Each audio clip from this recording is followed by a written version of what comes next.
Okay, I call. I just have 2 10s. Well, I don't really play poker. If I did, I'd be terrible at it. But I do know one thing about playing poker, and that is you must maintain a poker face. A poker face is a face that shows no emotion. And the reason you do that is so that you don't give away your hand. You don't want to show that you have a great hand, and you don't want to show that you have a terrible hand. An older phrase for a poker face is a stoic face, and it comes from the philosophy of Stoicism. This week we will discuss Stoicism.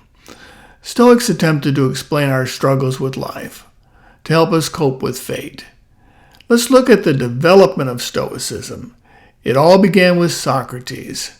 Socrates' most famous student was Plato, and Plato's most famous student was Aristotle. But on the other hand, another group developed out of Socrates' teaching. That would be the Cynics. And alongside the Cynics, the Hedonists.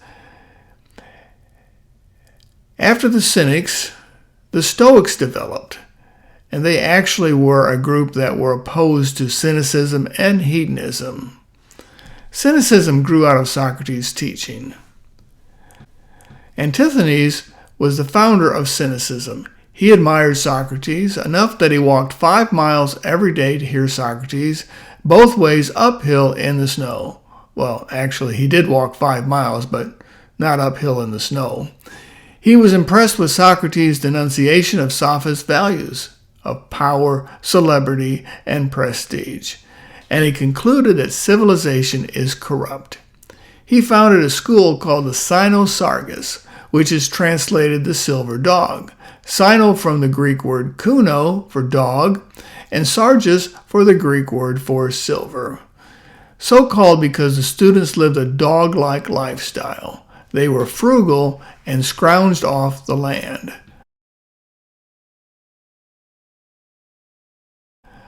Diogenes is the most influential Cynic. He was nicknamed the dog because he actually lived with dogs.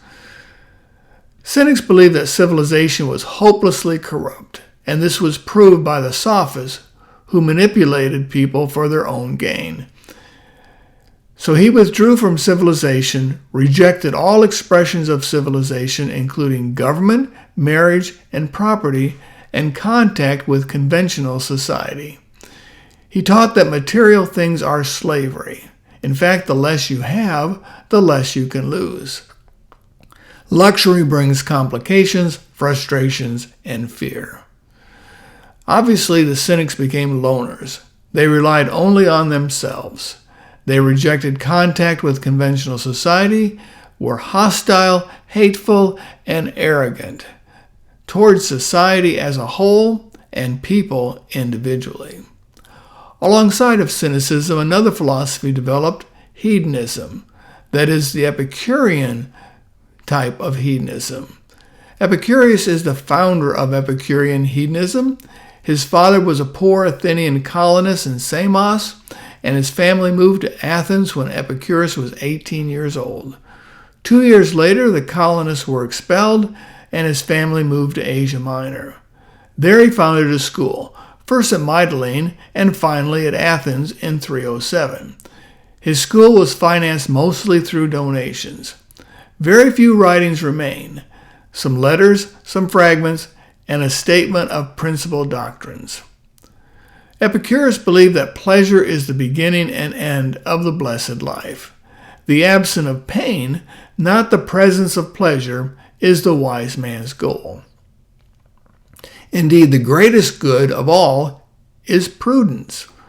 He taught that you should live pleasantly without suffering from any of the undesirable effects of such living. So avoid pleasures that are accompanied by pain. Avoid sex. It is accompanied by fatigue, remorse, and depression. Avoid drink, because you'll wake up with a hangover. Avoid marriage, because it distracts from serious pursuits.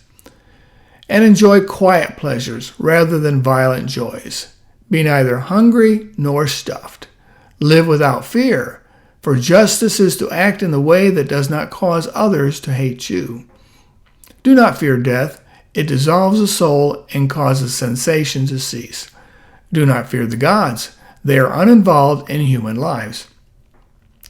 Deal with pain if it's necessary. Know it is of a short duration. Concentrate on happy thoughts.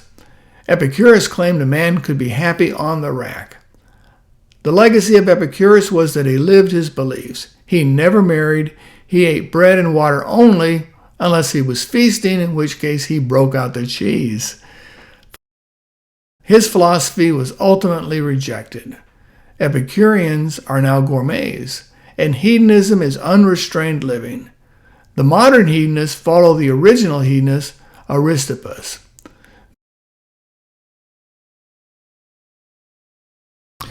This week we will be studying Stoicism.